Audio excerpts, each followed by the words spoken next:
Muy buenas, gente. Yo supongo que a todos nos pasa que al principio, cuando empezamos a trabajar con ZBrush, queremos tocar todas las herramientas, ¿no? Aprender de todo.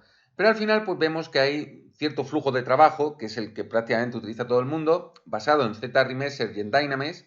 Ya hice un vídeo en su momento sobre las diferencias y cuándo utilizar ambos. Os lo dejo en etiqueta o en descripción para los que estéis empezando.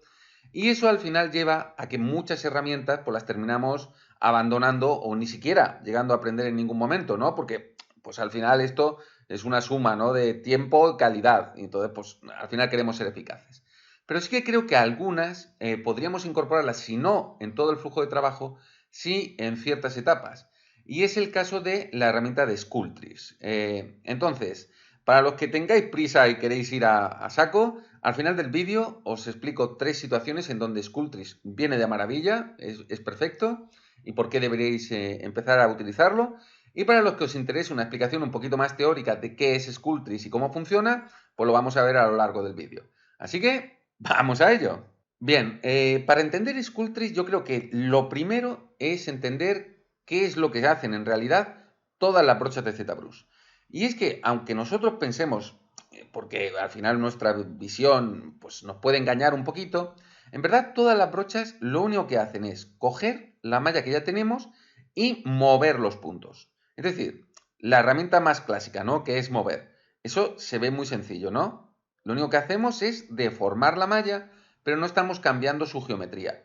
Pues cualquier brocha de las que hay en ZBrush hace exactamente lo mismo. Simplemente cambiando el alfa y lo que es el stroke. Entonces, si veis, por ejemplo, la de Clay, lo único que hace es eso, es mover en el espacio los puntos según ese alfa y según ese stroke. Entonces, como veis, al final no estamos cambiando la malla. Por eso, cuando estamos trabajando con poligonaje muy bajo, empezamos a ver este tipo de dentados, ¿no? Que al final, pues, es lo que trabajamos con Dynamesh, con subdivisiones, etc. Ahora, ¿qué pasa si cualquiera de esas brochas que estamos simplemente deformando, activamos la opción de Sculptris? Fijaos, vamos a coger con Clay y vamos a volver a pintar. En este caso, como veis, de repente estamos ganando mucho detalle. Es decir, aquí ya no tenemos ese dentado tan exagerado, seguimos teniendo dentado, que proviene de que está aumentando, está cambiando, no solo deformando, sino cambiando la geometría, está añadiéndonos polígonos, por llamarlo de alguna forma. Pero fijaos también que esos polígonos dejan de ser cuadrados para ser triángulos. Es decir, lo que hace en realidad es la herramienta de decimar o tesimar, dependiendo de si aumentamos o disminuimos, pero bueno, tampoco nos vamos a meter mucho en eso ahora. Simplemente que Sculptris lo que hace es cambiar esa malla, nos empieza a triangular la malla y el tamaño de esos triángulos dependerá del tamaño de la brocha. Es decir, si hacemos una brocha más pequeña, fijaos que esos triángulos serán más pequeños. Es decir, entiende perfectamente que si trabajamos con brocha más pequeña necesitamos más detalle y por lo tanto necesitamos triángulos más pequeños. Fijaos la diferencia, como esto está más pulido y esto es más vasto, y por eso, dependiendo del tamaño de la brocha, variará el tamaño del triángulo. Si en algún momento, que esto está muy bien porque puede ser necesario, necesitáramos que fuera independiente, que todo el tamaño de los triángulos no dependiera de la brocha, es tan sencillo como ir aquí a Stroke, vamos a irnos a Sculptris y desactivamos esto, el tamaño adaptativo. Entonces, como veis, da igual. A ver, voy a pintar esto. Ahora mismo el tamaño del triángulo es muy grande, podemos disminuirlo aquí en el tamaño de subdivisión, por ejemplo, aquí. Y entonces, como veis, da igual el tamaño de la brocha. El tamaño del triángulo va a ser el mismo. Repito, simplemente yendo aquí, a Stroke, y apagando tamaño adaptativo. Ya digo que lo normal es trabajar con esto, sin ningún problema. He encendido, que es como, vamos, va a ir mejor la herramienta. Entonces, ¿cuándo puede ser interesante, ¿no?, este tipo de aumento de geometría? Cuando las deformaciones que estamos haciendo son muy exageradas. Un ejemplo muy sencillo que se entiende perfectamente es cuando trabajamos con Snake Hook. Fijaos que esa herramienta lo único que hace es que nosotros estiramos y hacemos este tipo de extensiones, ¿no?, de tentáculos o lo que sea. Fijaos que el problema es esto. Como no tenemos geometría y estamos estirando, esos polígonos no son capaces de recuperar la forma. Entonces, pues tendríamos que hacer Dynamesh, la Dynamics podríamos perder detalle en alguno de los puntos que teníamos por aquí. Un poquito de follón, que bueno, no pasa nada, pero ya nos empieza a complicar. ¿Qué pasa? Si activamos Sculptris, fijaos, lo que hace es ¡zup! Y tenemos todo el detalle que podamos necesitar, a base de que mete todo el triángulo que sea necesario. Fijaos que ahora mismo estábamos en 0,2, si vamos a 1, esos triángulos no serán tan exagerados. O sea, todo depende del detalle que vayáis a necesitar. Ya digo que lo normal, trabajar con 1 y con el tamaño de la brocha, pues va bastante bien. Aquí vemos que sí que vamos a percibir esos triángulos, pero puede ser no importante, ¿no? Porque en el momento en que hagamos subdivisiones dinámicas, por ejemplo, pues eso se va a quedar bastante pulido. Bien, entonces, digamos que tenemos esto. A ver, que me parece que se me ha ido. Tenemos esta pieza.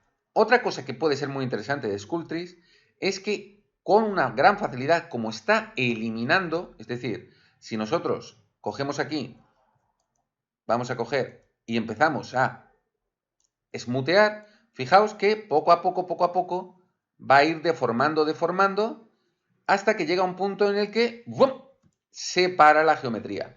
Esto, que es posiblemente una de las cosas más complicadas de hacer, fijaos que con Sculptris, activado en la herramienta de suavizado, nos va a permitir de forma muy sencilla separar geometrías. En este momento, pues lo típico de salpicaduras, de ondas de energía, hojas o lo que sea necesario. Esto, que normalmente es bastante complicado, aquí veis que es muy sencillo separar esas geometrías. Entonces, finalmente, ¿por qué utilizar Sculptris? ¿Por qué incorporarlo a nuestro flujo de trabajo? Bien, yo creo que lo primero y lo más importante es que nos va a permitir incorporar detalles sin necesidad de aumentar todo el poligonaje de la malla. Es decir, si nosotros, por ejemplo, quisiéramos hacer un grabado en esta parte, claro, tendríamos que, trabajando normal, pues hacer una Dynamics de absolutamente todo o hacer Z-Remesher y aumentar las subdivisiones hasta llegar a ese detalle para poder incorporar el grabado. La diferencia con Sculptris, si por ejemplo nosotros cogemos smootheo, no queremos deformar la malla, por lo tanto bajamos intensidad a 0, podemos incorporar aquí toda la cantidad de malla que necesitemos para incorporar ahí el grabado que nosotros vayamos a trabajar. Fijaos que si por ejemplo ahora el Clay Build desactivamos Sculptris, como ya tiene suficiente malla, vamos a poder trabajar perfectamente. Fijaos que en el momento en que nos salimos de esa parte de malla donde sí tenemos suficiente polígono, pues no tenemos ese detalle. Así de sencillo, ¿no? Es la facilidad de que en vez de irnos a 80.000, a 100.000, pues oye, seguimos trabajando con una carga de polígonos baja. Segundo, que nunca, da igual las deformaciones que hagamos, lo exagerados que seamos, nunca vamos a perder la geometría. Es decir, el gran ejemplo es esto con Snakehook. Hay otras herramientas que pueden ocurrir lo mismo, pero da igual cómo lo hagamos. No vamos a perder esa cantidad de detalle que necesitamos, ¿no? No vamos a estirar, a deformar, al final a que empiecen a ocurrir lo que se llama los manifold, que empieza a haber polígonos que se superponen, que no trabajan bien. Bien, ahí evitamos esas cosas trabajando con Sculptris. Y por último, y ahí sí que yo tengo que decir que es una sensación mía, es, sobre todo con la herramienta de Clay Build, vamos a trabajar prácticamente como si fuera escultura real. Es decir, con Dynamics se trabaja bien y todo esto, pero al trabajar con Sculptris, la malla se va a deformar siempre como si fuera auténtica arcilla digital. Es decir, siempre vamos a tener el suficiente detalle como para ir incorporando, ir metiendo, da igual el tamaño de la brocha, al ir cambiando, también nos va a permitir deformar, dar un mayor fuerza, ¿no? Trabajar a nivel más bruto, pero de nuevo, ahí al volver al detalle fino, volvemos a recuperar todo ese detalle necesario. Entonces ya digo, es sobre todo en esa tercera última, es una sensación que yo tengo, de verdad, Sculptris es lo más cercano que yo creo que hay en ZBrush a la escultura tradicional. ¿Cuál es el único problema que tiene de verdad Sculptris? Bien, esto estamos trabajando con 50.000 polígonos, no hay problema, trabaja muy bien. Yo ya digo, he estado trabajando la semana pasada una figura, ya cuando llegaba a 2 millones, 3 millones, empieza a flotar. Sculptris ahí empieza a sufrir. Entiendo que mi ordenador, el fijo con el que trabajo, ya tiene unos añitos. Igual con ordenadores más potentes no se nota tanto, pero es verdad que Sculptris sufres mucho Y claro, eso, el que tu trabajo no vaya todo lo ligero y fluido, eso es un punto muy, muy en contra. Pero ya digo que Sculptris, si queréis detalle, si queréis facilidad y sobre todo si queréis esa sensación de escultura digital, a mí me parece una auténtica maravilla. Y además, pues cosillas así, sobre todo el partir geometría, el de meter detalle, es una herramienta que yo creo que habría que incorporar seguro, sobre todo con ciertas brochas. Entonces, pues nada, espero que os sirva, espero que hagáis vuestras pruebas y pues eso, como siempre, incorporar más herramientas para ser más eficaces. Y muchísimas gracias como siempre y ya nos vemos en los siguientes. Un abrazo, gente.